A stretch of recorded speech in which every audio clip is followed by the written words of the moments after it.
안녕하세요. $1,000 정도의 자금으로 좀 매력적인 성장주를 찾고 계신 분들, 오늘 저희가 정말 흥미로운 새 기업 이야기를 한번 깊이 파헤쳐 볼까 합니다. 네, 하나는 인공지능, 그러니까 AI 혁명의 거의 핵심 인프라를 장악한 기업이고요. 다른 하나는 우리 삶에 너무 깊숙이 들어와 있죠. 전자상거래와 클라우드의 거인. 그렇죠. 그리고 마지막은 정말 놀라운 속도로 우리 동네에 막 파고들고 있는 커피 전문점입니다.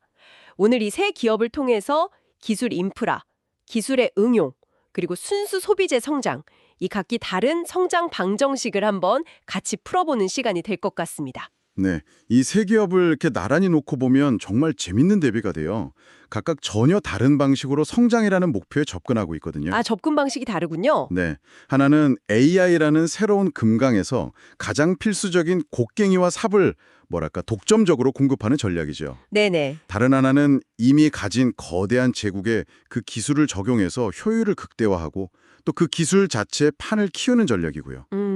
마지막은 가장 고전적인 방식이죠. 잘 되는 가게를 더 많이 열어서 그냥 물리적인 영토를 확장하는 겁니다. 각기 다른 기회랑 또 위험 요소가 있어서 오늘 이야기가 더 재밌으실 겁니다. 좋습니다. 그럼 첫 번째 기업, AI 시대의 곡괭이를 파는 회사, 엔비디아부터 시작해보죠. 네, 솔직히 엔비디아는 이미 주가가 천문학적으로 올랐잖아요. 많이 올랐죠? 그래서 많은 분들이 이제는 너무 늦은 거 아닌가? 입에는 이미 떠났다. 이런 생각 하실 것 같아요. 이 시점에서도 엔비디아가 여전히 매력적이라고 보는 이유가 뭘까요? 네, 그게 아주 핵심적인 질문입니다. 단기적인 주가만 볼 게 아니라 이 회사의 지배력이 대체 어디서 나오는지를 이해해야 돼요. 지배력이요? 네, 보통 엔비디아 하면 AI에 필요한 GPU, 그러니까 그래픽 처리 장치를 만드는 회사로만 아시잖아요. 네, 보통 그렇게 알죠? 근데 그건 절반만 맞는 얘기입니다. 엔비디아의 진짜 힘은요, 칩이랑 그 네트워킹 장비까지 다 묶어서 AI 데이터 센터 구축에 필요한 모든 걸, 엔드-투-엔드 솔루션으로 제공한다는 데 있어요. 엔드-투-엔드 솔루션. 그러니까 단순히 최고의 부품 하나를 파는 게 아니라 고객이 가장 편하게 쓸 수 있는 완제품 세트를 파는 거군요. 정확합니다. 고객사 입장에서는 이 부품 저 부품 따로 구해서 최적화하느라 골치 아픈 것보다 그냥 처음부터 끝까지 엔비디아 걸로 쫙 까는 게 훨씬 쉽고 성능도 확실하죠. 그런데 최근에 ASIC? 주머니용 반도체라는 경쟁 기술이 좀 언급되던데요? 네네.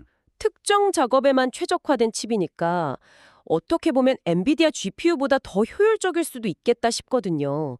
이게 장기적으로 좀 위협이 될 수 있지 않을까요? ASIC가 위협이 되냐고요? 네, 아주 좋은 지적입니다. 표면적으로 보면 분명 위협적이에요. 특정 목적을 위해 만든 전용 열쇠라고 비유할 수 있거든요. 전용 열쇠요? 네, 특정 자물쇠를 여는 데는 그 어떤 열쇠보다 빠르고 효율적이죠. 하지만 AI 기술은 하루가 다르게 발전하잖아요. 그렇죠. 매일 바뀌죠. 즉, 자물쇠의 모양이 계속 바뀌는 거예요. 몇 년 걸려서 전용 열쇠를 개발했는데 완성하고 나니까 자물쇠가 바뀌어버리면 그냥 쓸모 없어지는 거죠. 반면에 엔비디아 GPU는 다양한 자물쇠에 맞춰서 모양을 바꿀 수 있는 만능 마스터키에 가깝습니다. 유연성이 훨씬 뛰어난 거죠. 자물쇠는 계속 바뀌는데 비싼 돈 들여서 열쇠 하나만 파놓은 셈이 되는 거네요. 바로 그겁니다. 개발 주기도 길고 기술 바뀔 때마다 코드를 다 뜯어 고쳐야 하는 그 경직성이 오히려 이 빠른 AI 시장에서는 약점이 되는 셈이에요. 하드웨어의 유연성, 흥미로운데요. 하지만 하드웨어는 언젠가는 따라잡힐 수 있는 영역이잖아요. 엔비디아의 독주를 정말 막을 수 없게 만드는 그런 경제적 해자는 어디에 있다고 봐야 할까요? 바로 그 지점이 엔비디아 투자의 핵심입니다. 진정한 해자는 하드웨어가 아니라 소프트웨어 생태계, 바로 쿠다 플랫폼에 있어요. 쿠다요? 네. 지난 10년이 넘는 시간 동안 전 세계의 수많은 AI 개발자들이 이 쿠다를 기반으로 연구하고 라이브러리를 만들고 도구를 개발해 왔습니다. 이미 생태계가 다 갖춰져 있군요. 그렇죠. 이건 마치 우리가 스마트폰 앱 만들 때 안드로이드나 iOS를 떠나기 힘든 것과 같아요. 이미 모든 게 갖춰진 생태계를 버리고 새로 시작하는 건 엄청난 시간과 비용이 드는 일이죠. 음, 여기에 여러 GPU를 마치 하나의 초강력 GPU처럼 묶어주는 NVLink 같은 독점 기술까지 더해지면서 경쟁사들이 정말 따라올 수 없는 격차를 만들어낸 겁니다. 이 모든 걸 종합하면 정말 철옹성 같다는 느낌이 드네요. 하지만 어떤 기업도 영원히 무적일 수는 없겠죠. 투자자 입장에서 엔비디아를 볼 때 가장 경계해야 할 위험 요인 같은 게 있다면요. 물론 위험도 있습니다. 첫째는 방금 말씀드린 그 쿠다 생태계에 대한 도전이에요. 만약 구글 같은 대형 테크 기업들이 연합해서 쿠다를 대체할 만한 강력한 오픈소스 대안을 내놓고 개발자들이 그쪽으로 대거 이동한다면 가장 강력한 해자에 금이 가는 거네요. 그렇죠. 둘째는 지정학적 리스크입니다. 최첨단 반도체 생산이 특정 지역에 쏠려 있으니 국제 정세에 따라 생산에 차질이 생길 가능성이 항상 있고요. 마지막으로는 아마존이나 구글 같은 빅테크 고객사들이 자체 칩 개발에 더 공격적으로 나서는 흐름도 장기적으로는 점유율을 조금씩 갉아먹을 수 있습니다. 그렇군요. 정리하면 엔비디아는 현재 압도적인 지배자지만 소프트웨어 생태계의 견고함이나 지정학적 변수들을 계속 주시해야 한다. 맞습니다. 자, 그럼 이제 AI 인프라를 만드는 기업에서 그 인프라를 가장 적극적으로 활용하고 또 제공하는 기업, 아마존으로 넘어가 보겠습니다. 네, 아마존은 우리에게 너무 친숙한 기업이지만 지금의 성장 스토리는 단순히 물건 파는 걸 훨씬 뛰어넘고 있죠. 지금 아마존을 움직이는 두 개의 거대한 성장 엔진이 있습니다. 두 개나요? 네, 바로 전자상거래 부문의 수익성 강화랑 클라우드 AWS의 AI 기반 재가속입니다. 전자상거래부터 짚어보죠. 저도 요즘 아마존 배송이 눈에 띄게 빨라졌다고 느끼거든요. 단순히 물건을 많이 파는 걸 넘어서 수익성을 강화한다는 건 구체적으로 어떤 의미인가요? 여기서 핵심 키워드는 운영 레버리지라는 개념이에요. 운영 레버리지요. 좀 더 쉽게 설명해 주신다면요? 간단히 말해서 매출이 늘어나는 속도보다 이익이 훨씬 더 빠르게 늘어나는 현상입니다. 효율이 극대화되는 거군요. 네, 아마존이 바로 그 마법을 보여주고 있어요. 지난 분기 실적을 보면 북미 사업부 매출이 11% 늘어나는 동안 영업이익은 무려 28%나 폭증했습니다. 와, 2배가 넘네요. 이건 단순히 물건을 더 많이 팔아서가 아니라 사업의 근본적인 효율성이 극적으로 개선되고 있다는 증거죠. 그 배경에는 AI와 로보틱스를 활용한 물류창고 자동화, 그리고 배송망을 지역 단위로 쪼개서 운송거리를 획기적으로 줄인 전략이 있습니다. 수년간의 막대한 투자가 이제야 본격적으로 이익으로 돌아오기 시작한 겁니다. 기존 사업이 이제 돈을 버는 효율적인 기계로 바뀌고 있다. 알겠습니다. 그럼 두 번째 엔진, 클라우드 AWS로 넘어가 보죠. 한동안 성장세가 좀 둔화되는 거 아니냐는 우려도 있었는데 다시 속도를 내고 있다고요. 역시 AI 때문인가요? 그렇습니다. 여기서 아마존의 전략이 아주 영리해요. 영리하다고요? 네, AI 시대의 승자가 누가 될지 예측하는 대신에 그냥 모든 선수에게 경기장을 빌려주고 돈을 버는 전략을 쓰고 있어요. 두 가지 사례를 보면 명확해지는데요. 한편으로는 AI 모델 클로드로 유명한 엔트로픽이라는 회사를 위해서 아마존이 자체 개발한 AI 칩을 사용해서 레이니어 프로젝트라는 거대한 전용 데이터 센터를 짓고 있습니다. 자체 칩으로요? 네, 비용 효율을 높이는 전략이죠. 흥미롭네요. 자체 칩으로 특정 고객을 공략하는데 그럼 다른 쪽에서는 또 다른 움직임이 있다는 말씀이시죠? 바로 그겁니다.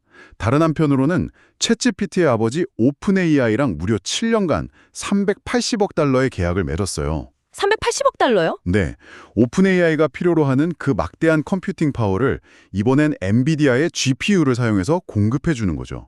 그러니까 자체 칩으로도 돈을 벌고 경쟁사인 엔비디아 칩을 사와서 그걸로도 또 돈을 버는 양손잡이 전략이군요. 맞습니다. AI 칩 시장의 승자가 누가 되든 AI 모델 경쟁의 승자가 누가 되든 그들은 모두 AWS라는 경기장에서 뛰어야 하니까요. 아마존은 안정적으로 수혜를 보는 구조를 딱 만들어둔 셈입니다. 정말 영리한 포지셔닝이네요. 운동장을 거의 독점하고 있으니 어떤 팀이 이겨도 상관이 없다? 그렇죠. 하지만 이 시장도 경쟁이 치열하지 않습니까? 특히 마이크로소프트와 구글의 도전이 거센데요. 아마존의 클라우드 제국이 흔들릴 위험은 없을까요? 물론입니다. 클라우드 시장은 이제 거의 3파전 양상으로 굳어지고 있죠. 특히 마이크로소프트는 오픈 AI와의 파트너십을 무기로 기업 고객 시장을 정말 빠르게 파고들고 있어요. 네. 구글도 자체 AI 기술력으로 맹추격하고 있고요. 아마존이 예전처럼 50% 넘는 압도적인 점유율을 누리던 시대는 이제 지났습니다. 앞으로는 치열한 경쟁 속에서 점유율을 지키고 수익성을 유지해야 하는 과제가 남아있죠. 자, 그럼 이제 칩과 클라우드라는 거대 기술의 세계에서 잠시 벗어나서요. 우리 일상과 훨씬 가까운 곳으로 가보겠습니다. 세 번째 기업은 바로 커피 전문점 더치브러스입니다. 네, 앞선 두 기업과는 성장 공식이 전혀 다른 아주 직관적이면서도 강력한 스토리를 가지고 있죠. 네. 더치브로스의 성장 전략은 딱 두 개의 바퀴로 굴러가는 자전거 같아요. 두 개의 바퀴요? 네, 한쪽 바퀴는 기존 매장의 매출 성장, 다른 쪽 바퀴는 신규 매장 확장입니다.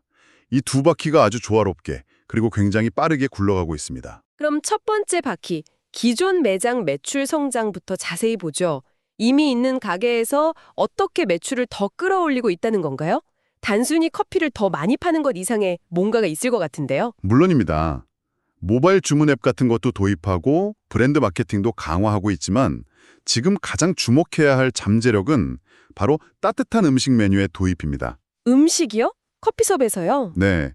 최근 일부 매장에서 머핀이나 샌드위치 같은 따뜻한 음식 메뉴를 시범적으로 팔았는데 놀랍게도 해당 매장들 매출이 평균 4%나 올랐어요. 4%요.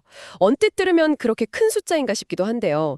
이게 왜 그렇게 중요한 기회라고 보시는 건가요?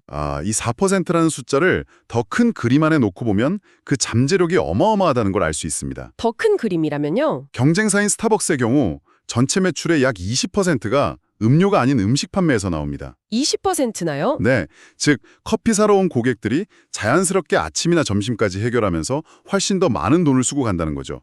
더치브로스는 이제 막 그 거대한 시장에 문을 연 셈이에요. 앞으로 이 음식 메뉴를 전체 매장의 75%까지 확대할 계획이라고 하니 기존 매장 매출을 한 단계 더 끌어올릴 강력한 무기가 될 겁니다. 와, 커피만 팔던 가게가 거대한 베이커리 시장까지 넘보게 되는 거군요. 알겠습니다. 그럼 이제 두 번째 바퀴, 신규 매장 확장으로 넘어가 보죠. 이 부분이 더치브로스 스토리의 하이라이트 아닐까 싶은데요. 맞습니다. 성장 잠재력을 숫자로 보면 더 명확해져요.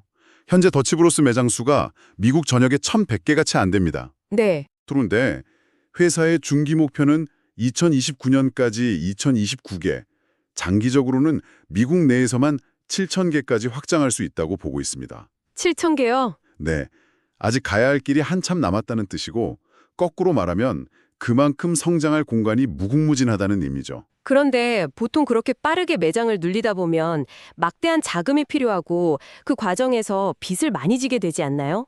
이런 공격적인 확장이 재무적으로 위험하진 않을까요? 바로 그 지점에서 더치브로스의 독특한 비즈니스 모델이 빛을 발합니다. 어떤 모델인데요? 더치브로스 매장은 대부분 실내 좌석 없이 드라이브스루 중심의 작은 키오스크 형태예요.